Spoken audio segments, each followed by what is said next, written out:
Et nous poursuivons avec ce rendez-vous. Je suis sûr que ça y est, certains ont mis leur réveil à 6h25 exprès pour retrouver Fanny Agostini qui s'est installée dans une ferme de Haute-Loire à Boissey. Bonjour Fanny. Bonjour Mathieu, bonjour à tous. Qu'on va retrouver absolument tous les matins sur Europe 1. Fanny, vous allez casser ce matin une idée reçue. Et c'est d'actualité avec cet été, nous le disions dans le journal de 6h, cet été qui figure dans le top 3 des étés les plus chauds enregistrés en France.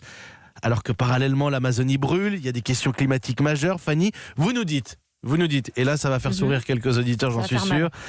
Vous nous dites que manger de la viande rouge, c'est pas forcément le pire pour notre empreinte carbone.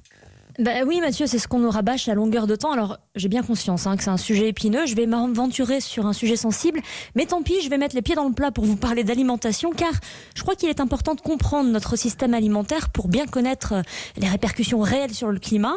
Et puis maintenant que j'habite à la ferme, voyez-vous, je côtoie des éleveurs au quotidien, et tous me disent avec plein de bon sens que la vraie question à se poser, la vraie de vraie, c'est de savoir ce que mangent les bêtes que nous mangeons. C'est vraiment ça le plus important.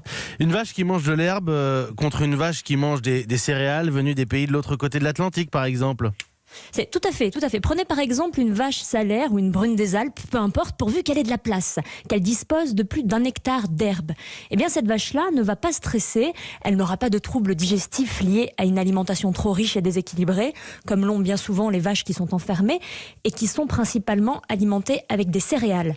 Et donc cette vache tranquille et heureuse dans son pré, elle dégazera au final très peu de méthane, un gaz qui, je le rappelle, est 25 fois plus puissant en termes de gaz à effet de serre que le dioxyde de carbone. Et c'est souvent ce qu'on reproche aux bovins, c'est d'émettre du méthane.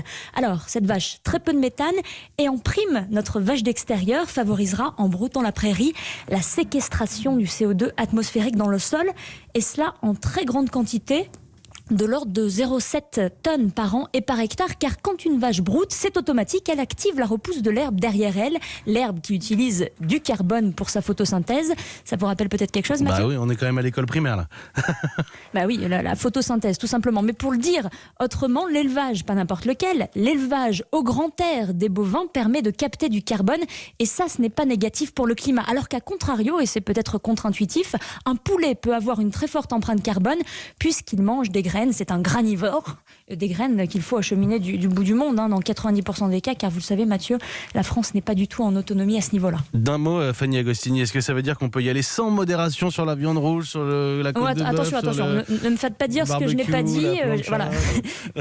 J'ai pas dit, Mathieu, qu'il fallait se jeter sur la barbaque ce matin. J'invite personne à manger de la viande en excès. On n'est pas du tout, je dirais, responsable à ce niveau-là encore. Bien sûr qu'il faut modérer sa consommation en viande, qu'elle soit rouge ou blanche d'ailleurs, mais pour ne pas impacter le climat, il faut surtout s'intéresser, vous l'avez compris, à ce que mangent les bêtes que nous mangeons. C'est ça la clé, favoriser les méthodes d'élevage qui privilégient l'extensif plutôt que l'intensif, le bien-être animal plutôt que la productivité, et surtout, j'insiste sur ce point, la production locale, qu'elle soit végétale ou animale.